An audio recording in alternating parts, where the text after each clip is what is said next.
Hi everyone, welcome to Living La Vita Loca podcast, a retro gaming podcast for some of your retro gaming needs. My name is Faz. And I'm Rich. And we are here to have a free play. We are here today to discuss a free gathered here. discuss a free play fortnightly, which I don't think we've done for about 12 weeks. So whatever you define a fortnight as, either the game or the bi-week event, this is not it, but we're going to call it that anyway. So I swear I heard the other day that somebody said that fortnights aren't a thing that happen in America. Like, it's a British term. Okay, what do they call it then? Just 2 weeks. Two weeks, yeah. Because, does what it says on the tin. But yeah. I don't know how true that is. Well, our podcast is not going to fly very far then. And that's probably why Fortnite, for example, is called Fortnite and no one batted an eyelid. Correct, yes. But then, surely that's a play on words, that isn't it? Because because you're building forts. Yeah. And But it doesn't happen at night, though. I kind of ran out of steam with that, didn't I? Yeah, and then the night is spelt Nite. So someone's really thought about that, and they're better than us, and they've made lots of money. So moving on. Yeah, exactly. So this is us not making money. I've got a couple of cozy games to discuss.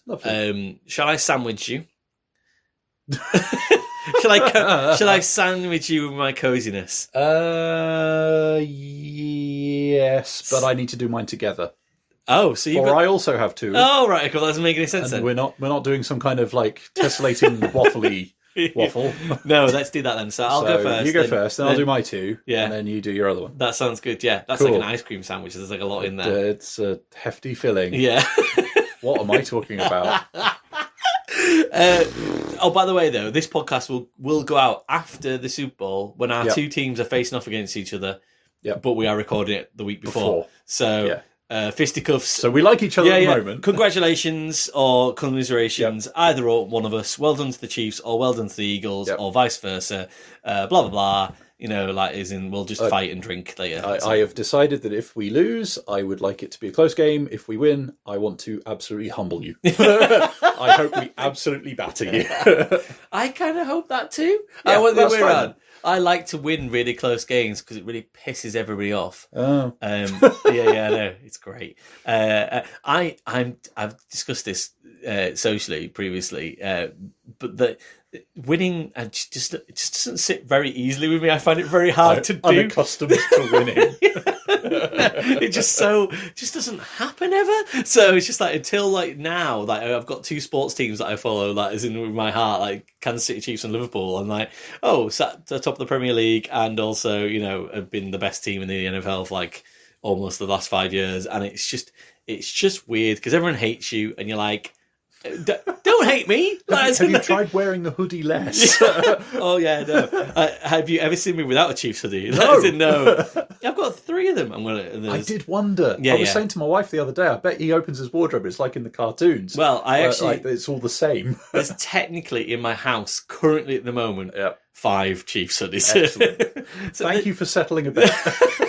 They're just so comfortable and Nike. They're like thermoware. They just constantly the right temperature. Anyway, there we go. Recommendation 9 out of 10. Coziness. Coziness is your segue. Speaking of coziness, thank you. The first game we're going to talk about then, it won't be one that everybody's kind of got on the mind or thought about or maybe even heard of. So it's one called Grand Mountain Adventure Wonderlands. Lovely. It's a 2019 Android iOS game brought to the Nintendo Switch in 2022. So I paid £5.65 for this in the sale last month. There is a sequel being released. Oh wait, my brain's going to fry here. So this is next Monday. Technically, this podcast going out. There was a sequel released last week on the 6th of February. Which is just it's one of these sort of weird things that happens in life. I'm gonna buy this game, start playing this game. Oh wait, there's a sequel coming in the next week. It just kind of happens. Is that why it was on sale? Yeah, well, maybe, I don't know. I mean, it needed to be on sale, which sounds damning. It isn't, but it is for the price. So, off sale, at the full price, it's £35. Okay.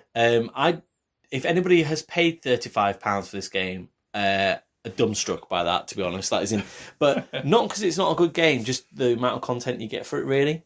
So I was happy with the £5.65 I played.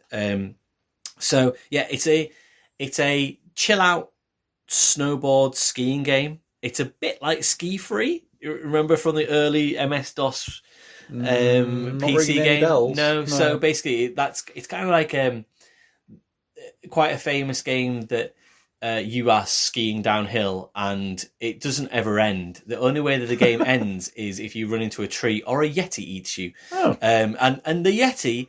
Oh my god, that Yeti is fucking hungry. He comes at you. Do you know what I mean? So, and there's like there's just 3 different ways you can choose, like an easy sort of, you know, I guess slope, if you will, and then medium hard.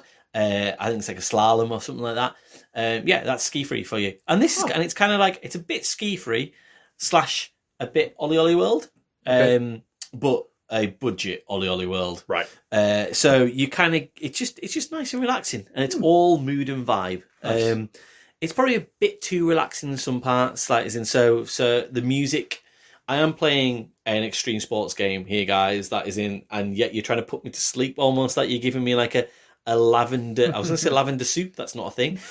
Lavender tea, chamomile tea, and just sort of like, it's like really just plinky plonky. Yeah, it's snoozy time music, which on one hand is appreciated. On the other hand, I'm like, I am doing like flips and spins and is it trying to put you in like a flow state or something like that? It definitely feels like that. Yeah, it does feel like that's what they're trying to do. Like even like the snow falling on the menu is just kind of like really slow and just like it's cool. It's nice. Nice.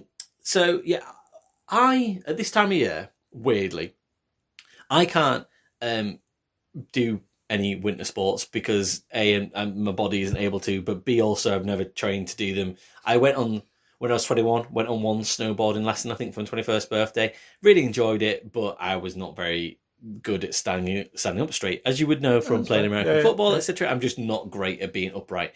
But I again, like with skateboarding, as we previously discussed, the precipice, rally driving, the precipice of extreme sports, that is, I'm just super interested in. That is, I can see it from afar, and I really enjoy it from afar, and I like that other people do it. And at this time of year, I really enjoy watching Ski Sunday on the BBC, and I find that really relaxing as well. And I like seeing the World Cups. I love the Winter Olympics. I really enjoyed. Do you remember a show called The Jump on Channel 4? Where is that one that they had to stop doing because everybody broke everything? Exactly, yeah. So minor celebrities going down a ski jump. What could possibly go wrong? Who had that concept and idea? Someone who hates celebrities. But did I enjoy it? Fuck yeah, I did. So yeah, I really enjoy winter sports, or at least observing winter sports. So yeah, it felt right when I saw this in sale. I was like, yeah, I'm going to get this and just carry on that sort of feeling. Yeah.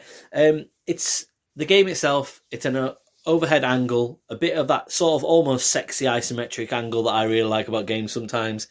The camera, it's dynamic enough when you're moving around, ambling around nicely and relaxing, and it's dynamic enough, but it probably could do it a little bit more of a control as well. So it's not horrendous, but I think it does a good enough job of that overhead view anyway.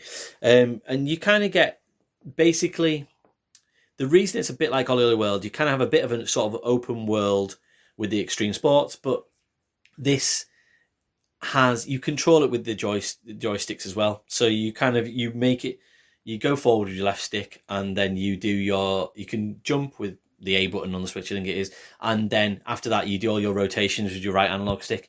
Ollie Ollie World was much more technical, and is, and I know I bang on about that game loads, but it is definitely one of those games where you can do all of your grabs and flicks and flips, etc., and do that all on the joystick. Here, you kind of just hold the joystick in a certain direction, the right joystick, and it kind of does some sort of move, and you're using it just generically, if you will, right? But it's still responsive enough.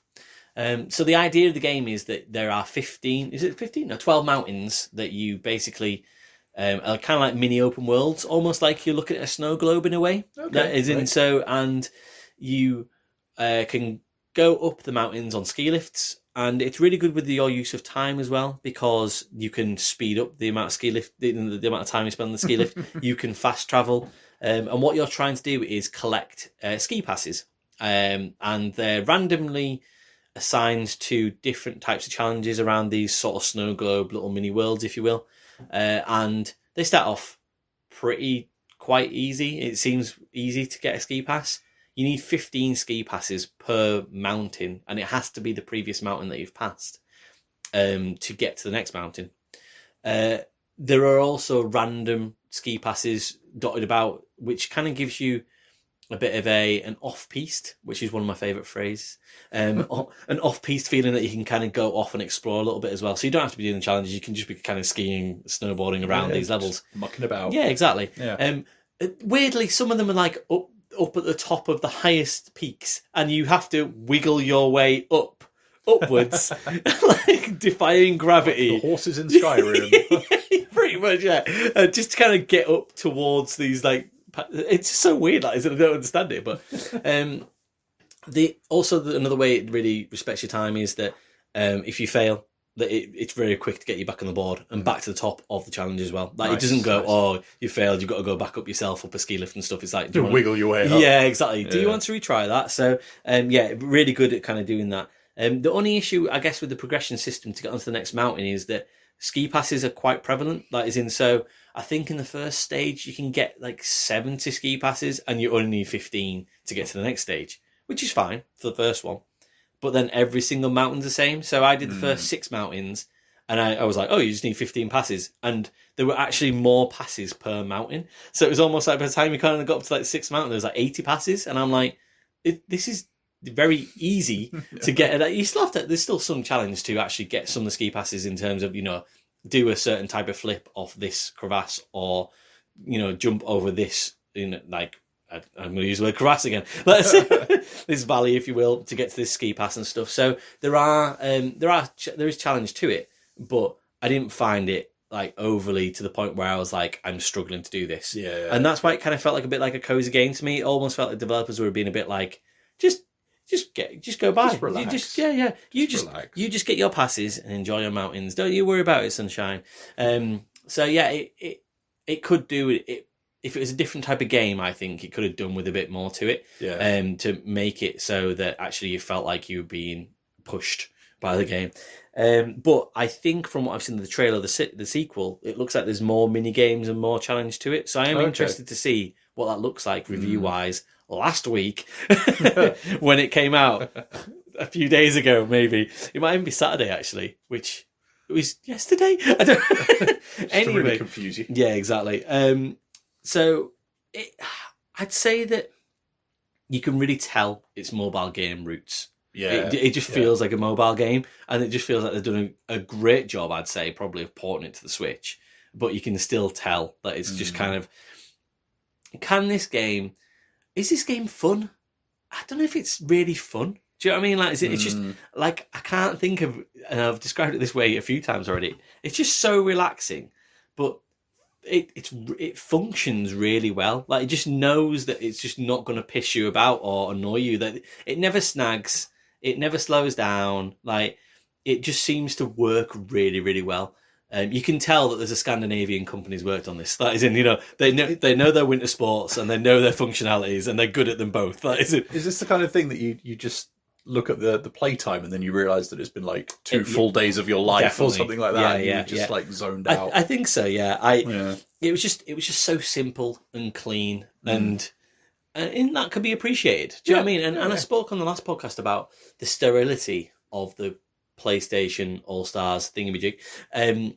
Whereas this was not necessarily sterile, but almost like just nice and clean cut. Minimalist. Yeah, exactly. There is perfect. a difference. Yes, yeah.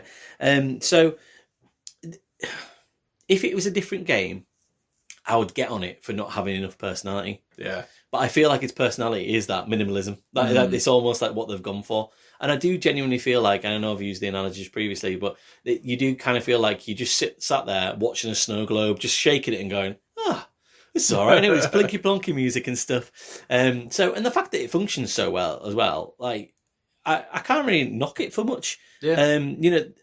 the fact that I picked it up with £5.65 make a difference. The fact if someone charged me, and going back to that price point, if I'd paid £35 for this, I would think, what have I paid £35 for, really? Like, as in, so to see it as a under £10 sort of game, absolutely. Anything over and above, I feel like it's not fair to be able to sort of say that you should be charging that. Yeah. I don't know what the development cost is, etc., etc. That's not for me to say, but certainly from a consumer's point of view, I would have felt fleeced if I'd paid more than £10 for this. But I was really happy with the price point that I got it for.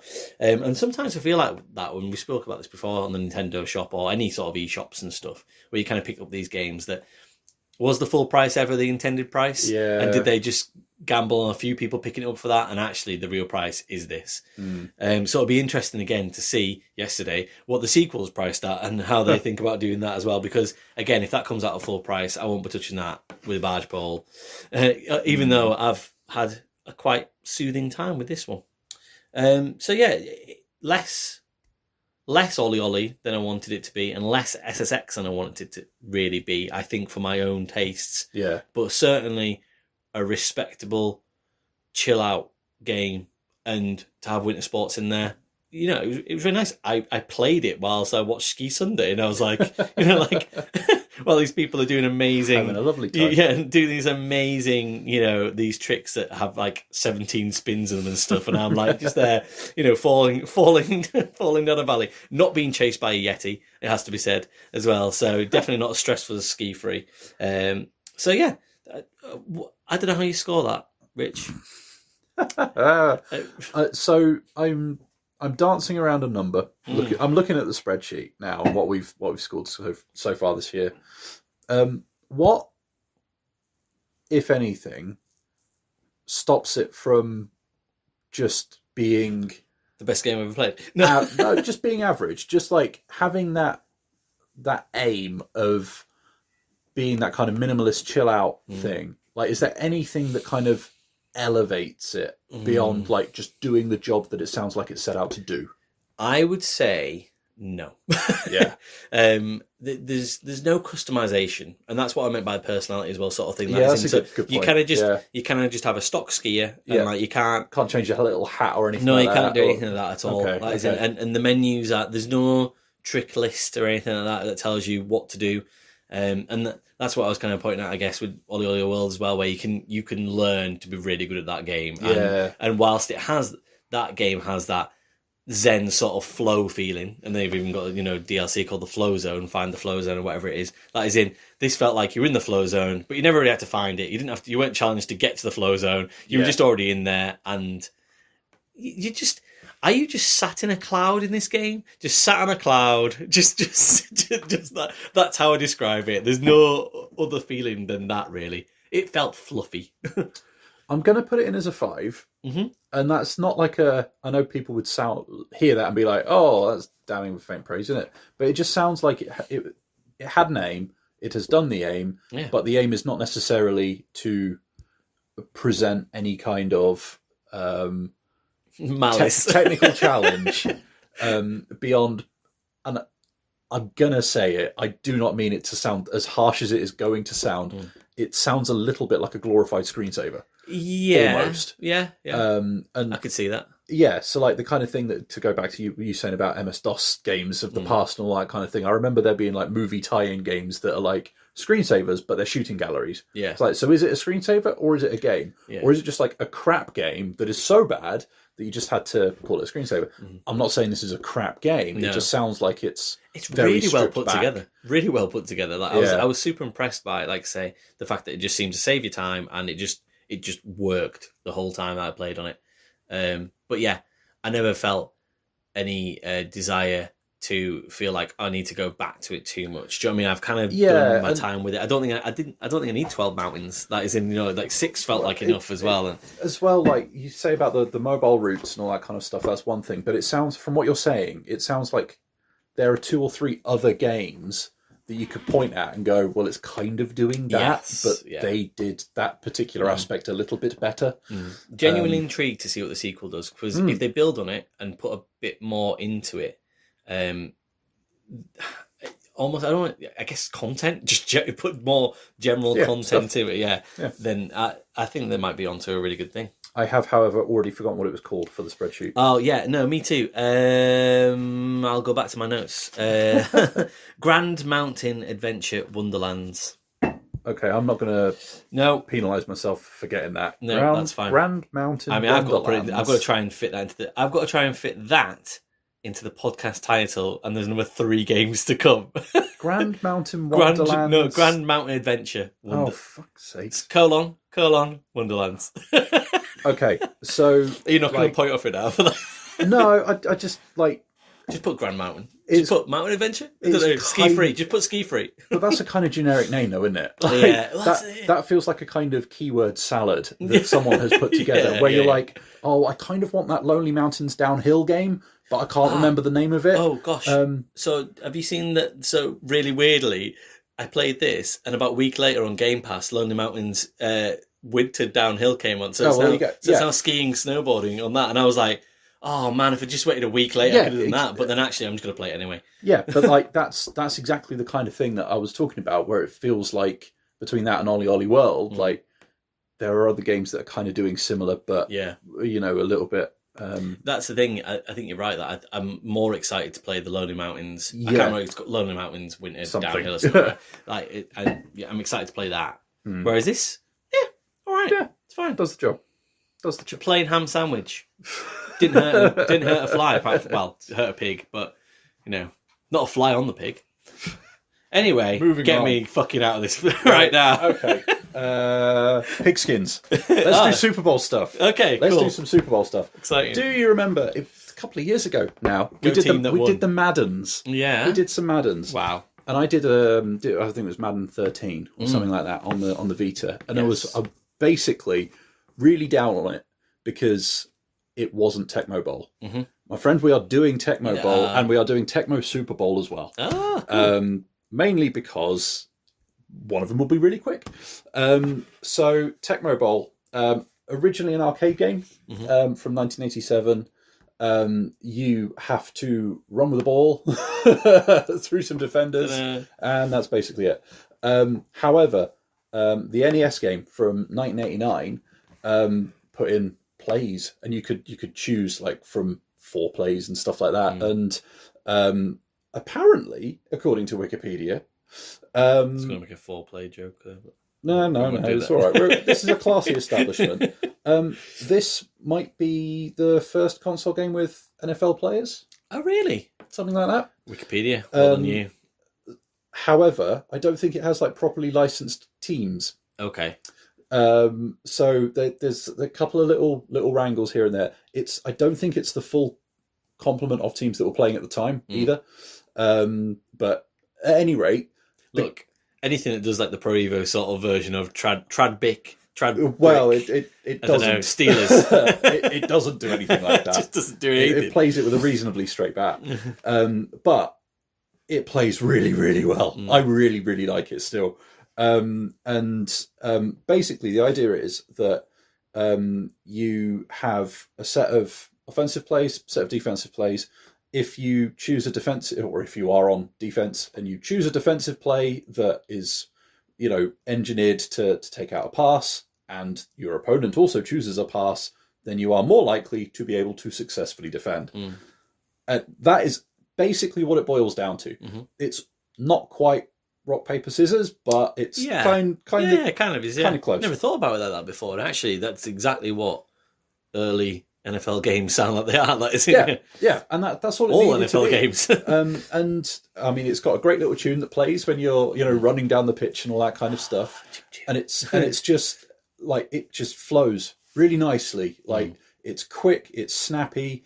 You aren't bombarded with like overly complicated sets of plays. You're not hampered by overly complicated controls. It's dead easy. You can cycle through your receivers, press a different button to throw it, off you pop.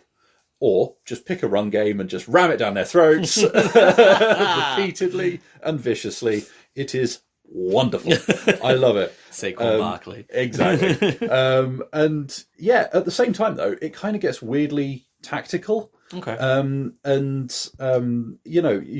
You've got to be careful about like which receiver you're picking. You can get intercepted and all that kind of stuff without too much hassle.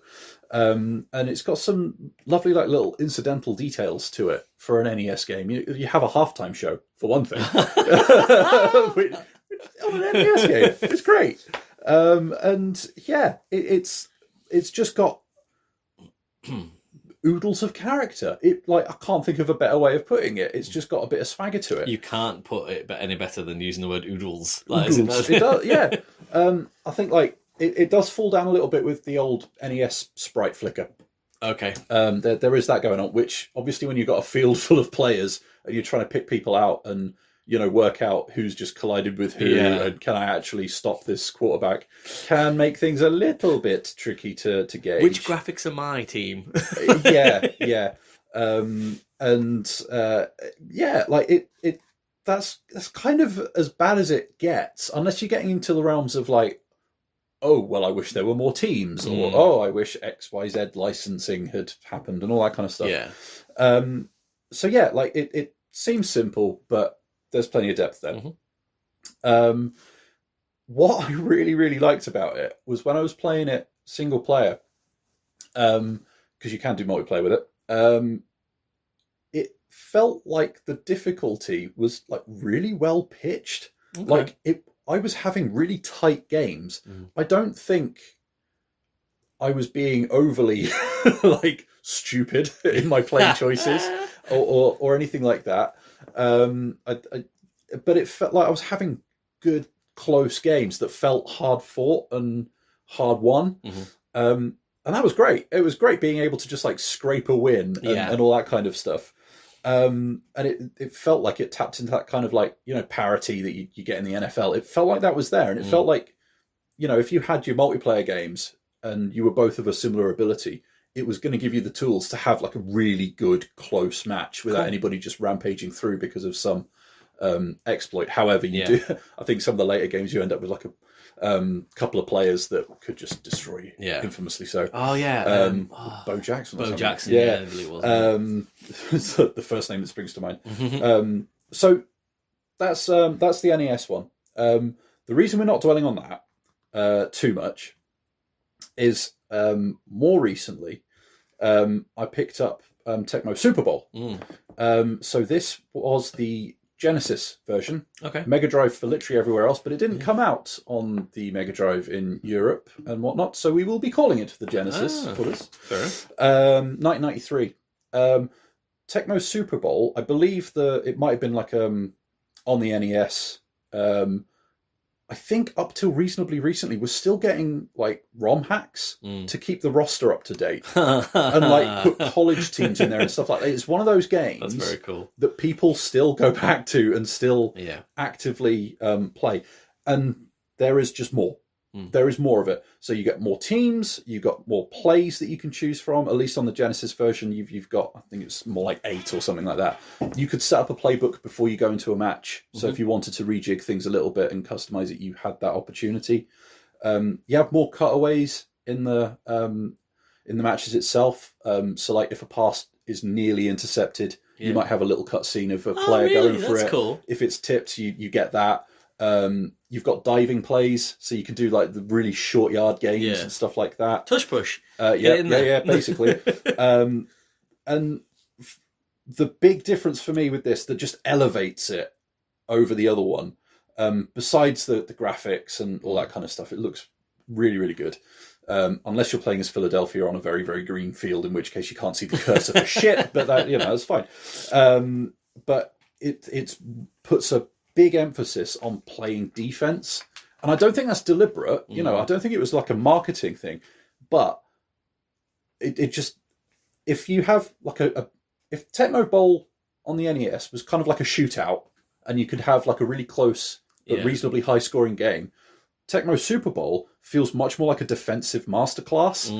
It is actually fun to play D and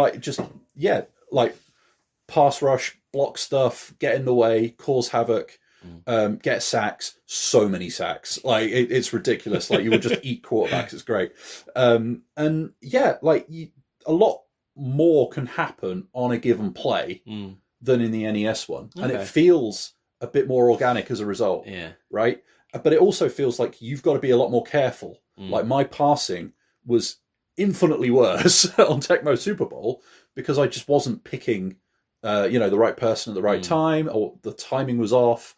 And so, yeah, interceptions galore or getting sacked and all that kind of stuff.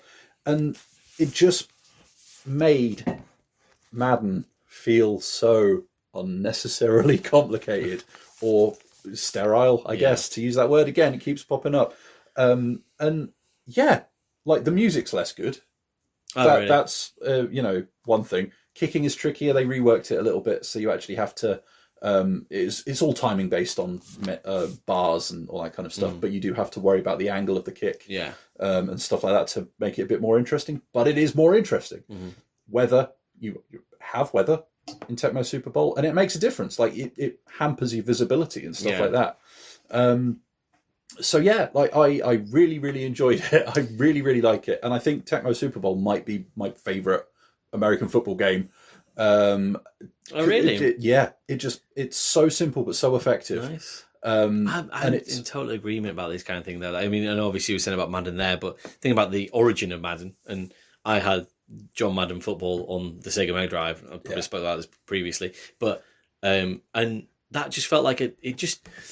And I know the graphics are there, the 16-bit and stuff, and you just kind of run around with blocks of sprites. But at the same time, for whatever reason, the game just seems to be so much more functional and enjoyable back in that 16-bit era from what you're telling me about Tecmo Super Bowl as well. Like, as in just rather than nowadays, it's just the bloat. And it's complicated enough. Yeah. You can pour through, like Tecmo Super Bowl, they've got like player stats and licensed teams. And you have player and team licenses in this one.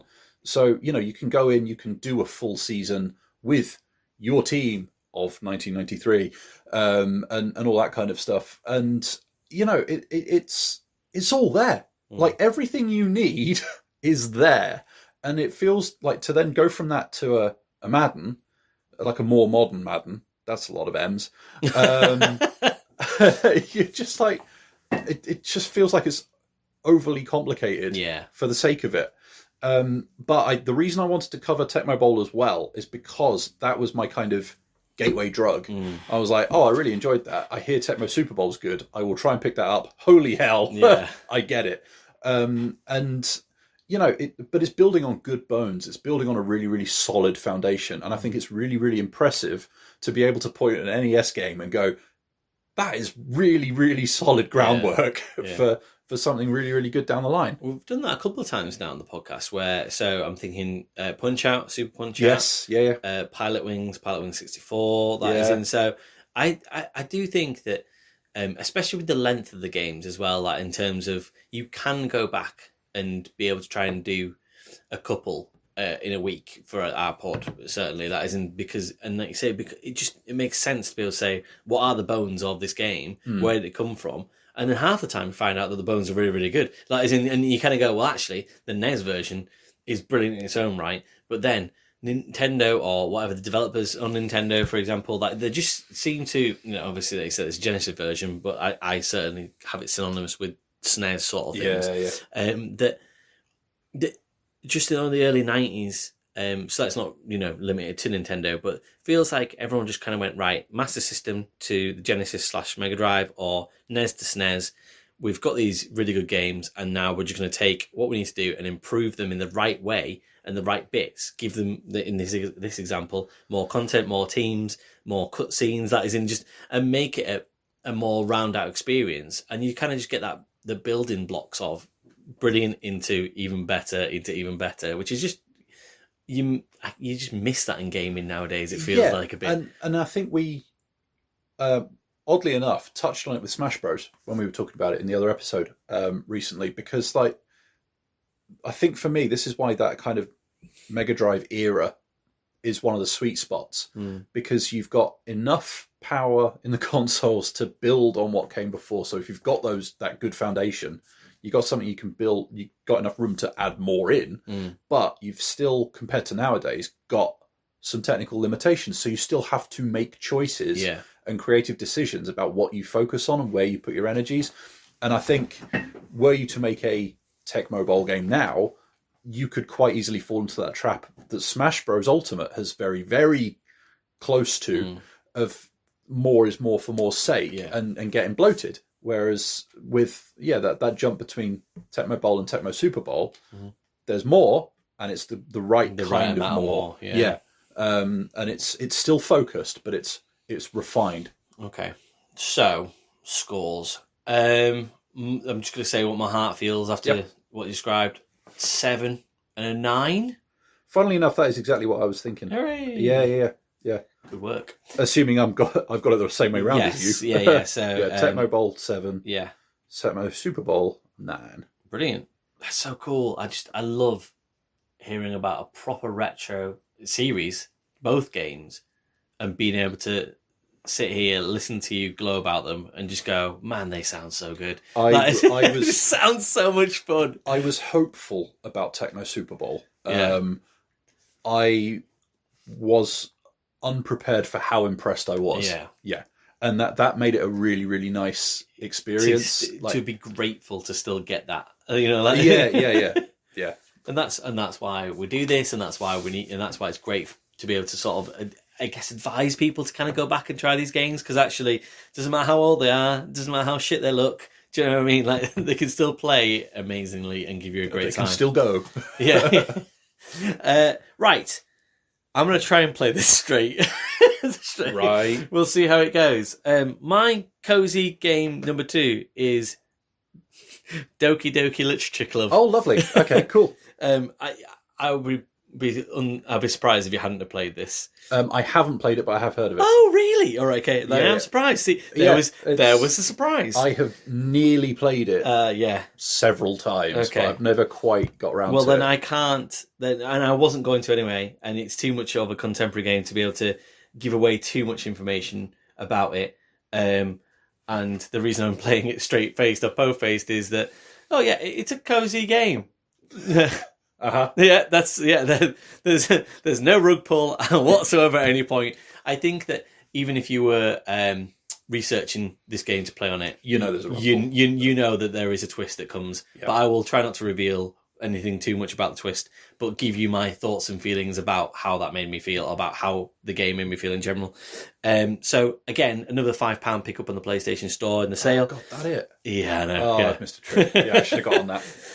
It'll come back around. Yeah. It's very much worth that. Again, though, I did complete it all in one evening. Oh, so did you? 3.5 hours, and that's probably indicative of how much it gets its hooks into you. So I could not put it down. Like, it was like just having a really, really good book. Like, ironically, so originally released in 2017 on something called itch.io, which is, are you au fait with that? Vaguely, yeah. I thought you might website that you can buy bits of software and games and stuff from. Yeah, indeed. It's where I've ended up getting some Pico 8 stuff from. Ah, cool, exactly. I've mentioned it before. I thought you would have known about it. So I hadn't really heard of it. I went to Google it, and as I was typing the word itching, the very first thing that came up on Google was itchy bum. So everyone be aware of the itchy bums out there, because they'll come at you. Anyway, back to Doki Doki Literature Club. So this is the Plus version, which was released for consoles in 2021. I'm going to be honest. I'm just going to say it out loud now. Like, from what I can tell, the content of the original Doki Doki Literature Club and the Plus, the Plus that you get, I know where it is. I have accessed it, and I do not get the point of it. Like, it was almost just a way of them going, we're going to release it on console now, so we probably need to give you a little bit more, because if you kind of say it how I'm about to say it, that it is a visual novel, the same as what Hatful Boyfriend was.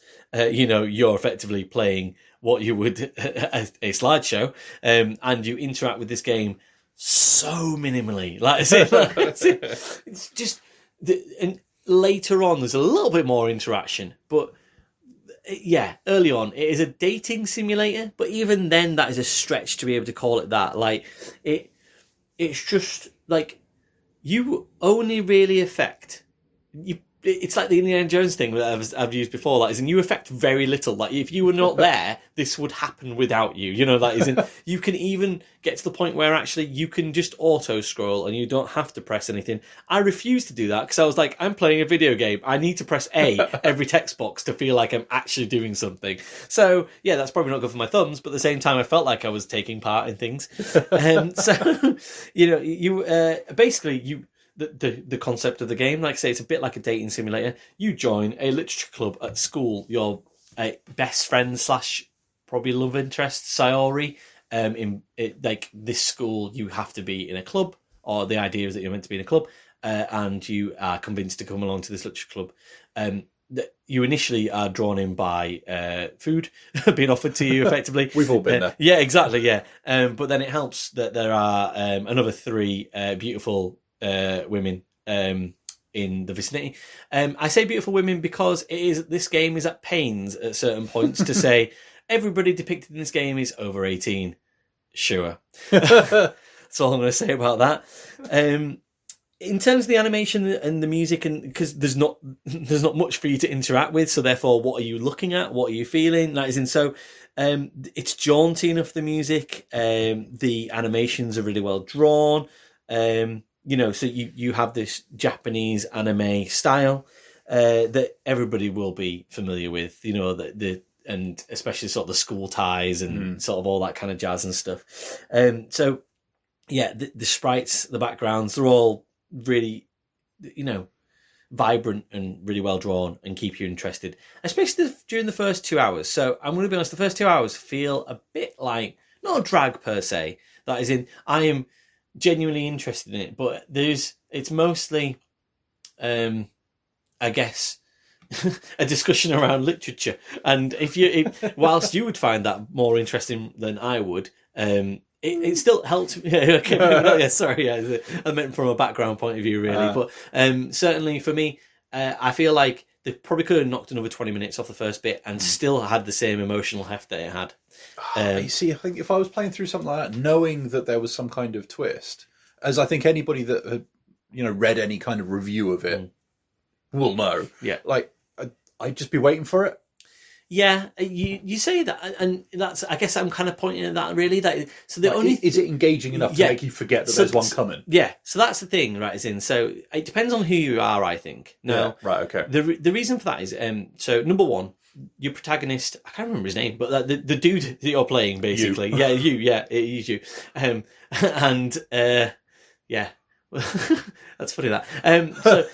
And you basically is engaging enough. Like, it just seems like a normal sort of, I guess, general nice guy. Like, as in, so in these games, sometimes I feel like you're put into a position where the person that you're playing or that is answering the questions doesn't seem human enough. Right. Whereas in this version, like in this game, they do. Like, it feels like some of the things that I would say, even if it's not a choice, I feel like, I'd probably say that. Do you know what I mean? Like, relatable. Yeah, exactly. Yeah. And you remember, as far as I need to go, it's so hard to kind of not do it. But like, you know, you're in this sort of, I guess, love entanglement, if you will. Right. Like, and I would say previously when I was younger that you kind of found myself in some of these positions sometimes around that sort of a younger age, and certainly the game depicts clearly 18 inverted commas. But like, you know, about sort of like 14, 15 and stuff where, like, you know, like you kind of like, I will date any girl that will show any passing interest in me, and then there'll be none, and then there'll be 3 at once. That is, we're like, like,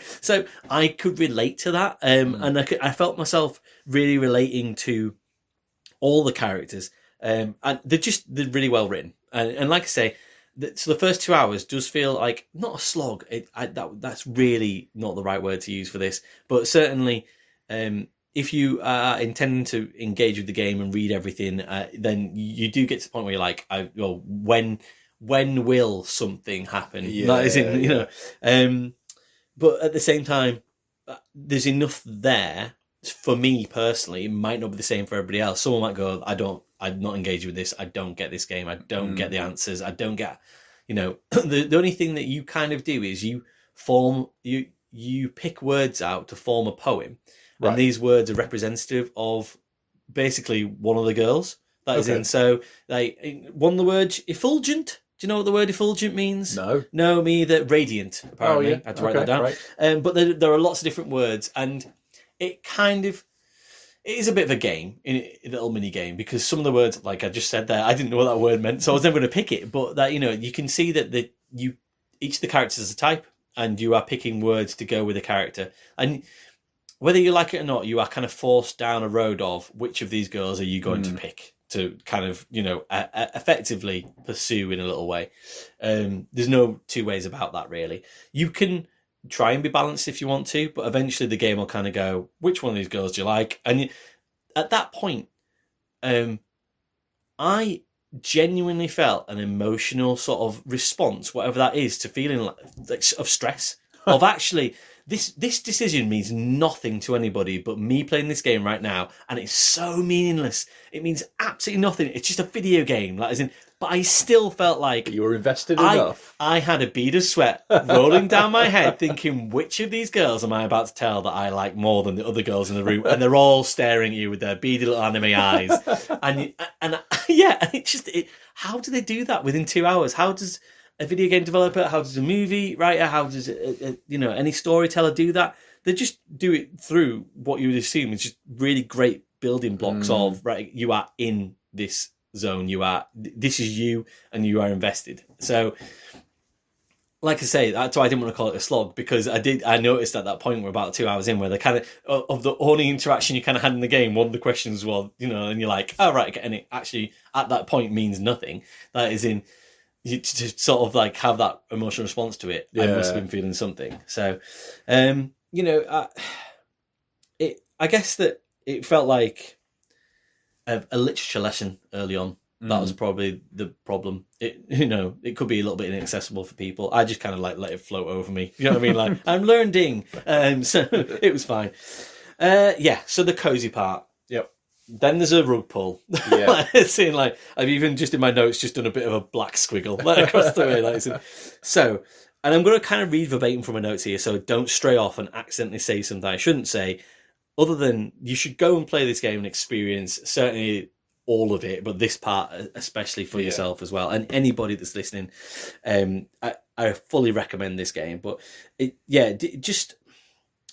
I kind of telegraphed initially where it was going, and again, is that a damning indictment on what you see in society sometimes nowadays? That is in, so I kind of had a gut feeling, like almost immediately, of what the kind of a part of the through thread of the story would be. So when it happened, it didn't hit me as hard as I thought it could, but certainly if you maybe don't have that sort of realization, then it is a massive sort of like, oh god, that's scary.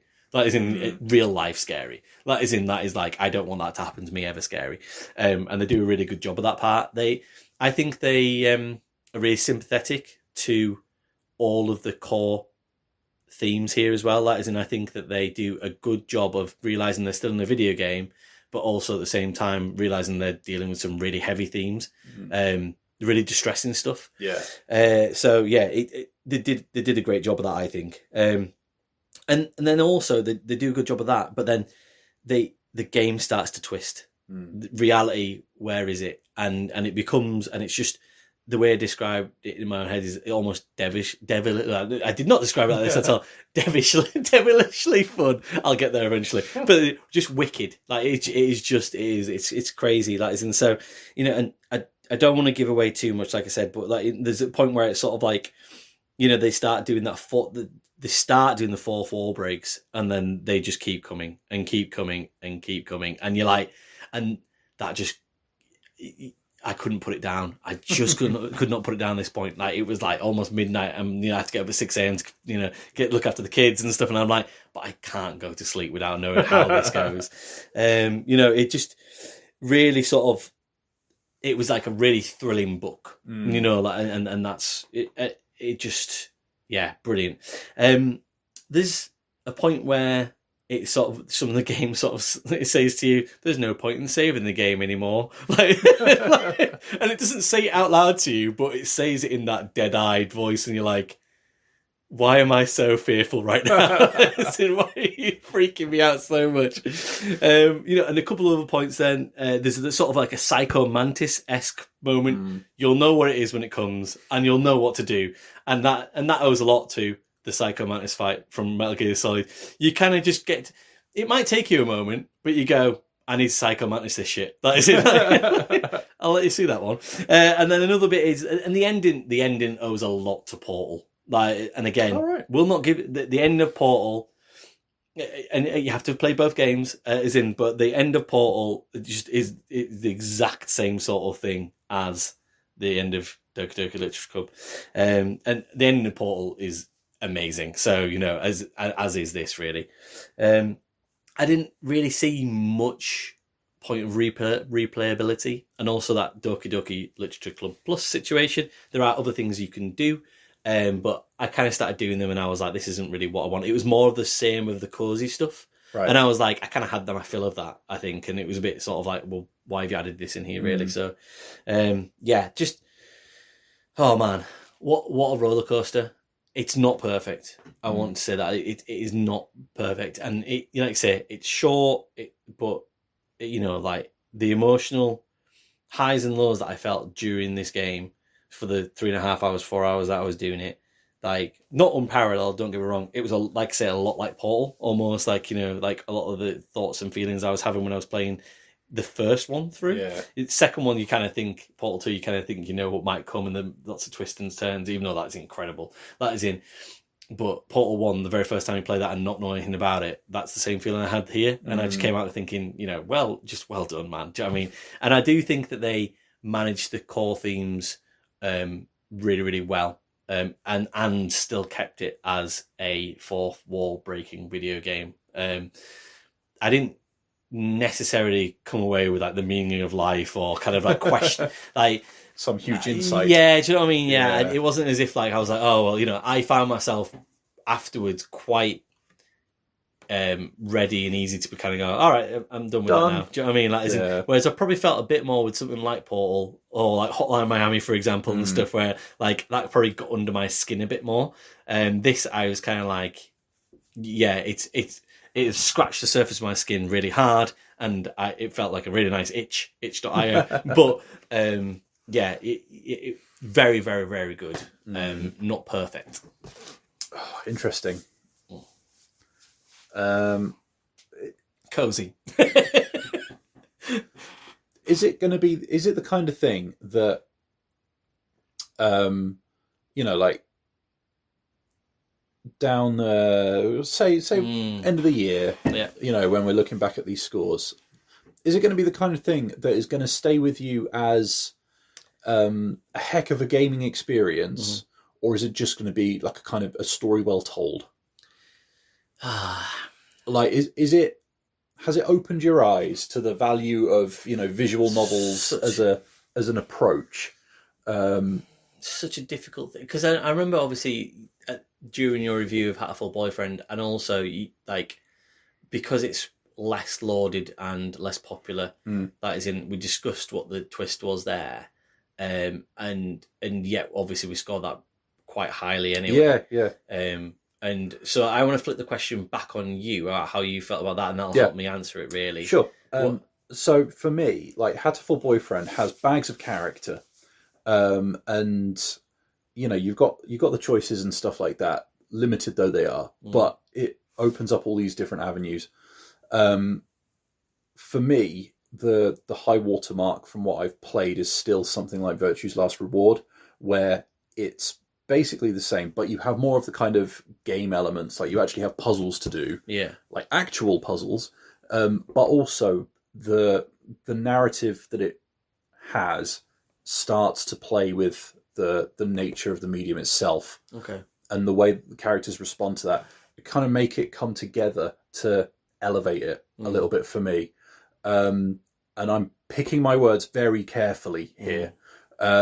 Because I've heard little snippets of what I think happens in Doki Doki Literature Club, but without playing it, I don't know. So I get the impression that it does enough to start to make you appreciate how it has decided to approach telling the story. Yeah. So my answer then would be that it resonated with me. Okay. It did. As a person, I felt invested in the storyline of these 5 people. Yeah. I saw myself in that situation, and I also, whilst it didn't hit as hard as I think it probably will other people, I was never really horrified, for example. That is in, whereas I've seen people describe the latter half of this game as a bit of a horror sort of genre, if you will. I never really saw it as that. And I like when something takes me on a twisty turny journey. That is in, and I do like that, and even in a sort of short period of time. So yeah, is this a Chinese lantern that lasts in my memory and burns brightly, or is it a firework? I'd say it's more like a firework, really. I'd say but that's not to say that it's a bad thing. That is, it just shone really brightly for a short period of time. But I like fireworks. That's the kind of person I am as well. I'm not knocking it at all. I'm popping this in as an 8 out of 10. Mm-hmm. And the reason for that is because, in my mind, like a Virtue's Last Reward type game is a 9 out of 10, because that story could not be told in a book. Yeah. In the way it tells it. Whereas Hatful Boyfriend, arguably, like a kind of choose your own adventure kind of book. Yeah. You could have made it work. Whereas I think there was just, for Virtue's Last Reward and the way it all hangs together, and the what you end up doing makes it live long after that. And that to me is, that is up there with, like, if you'd say what is your favourite book, I'd probably be like, well, it's not a book, but Virtue's Last Reward is probably there or thereabouts. It's that kind of level of work in my estimation. And it sounds like perhaps this hasn't quite taken that place in your mind. Yeah. And I guess that we can say that we've completed free play Fortnite now, because I had 8 out of 10 written down in my book. So that means that you guessed both my games exactly right, and me vice versa with yourself. So we could just stop now. That's it. But yeah, that I think you've put it really, really well. That there are shades of brilliance. And you can still be, what I mean, and it can still be absolutely amazing and a brilliant experience. And I fully recommend anybody to go away and play this game. But that doesn't mean that it necessarily has to be a 10 out of 10. Yeah. So cool. Right. That was awesome. Thank you very much. We'll still be friends after the Super Bowl. Tecmo Super Bowl. Yeah. We should just play Tecmo Super Bowl instead. We should take it. Let's take the Sega Mega Drive, not the Genesis. And we should take it with us, play the game, and then not watch the Super Bowl. just whatever the game result is. We just take that. That'd be great. All right, guys. Right. I guess if anybody does watch the NFL, I did watch it last night, or because I hope you're not too tired. Right. We'll speak to you again soon. Cheers.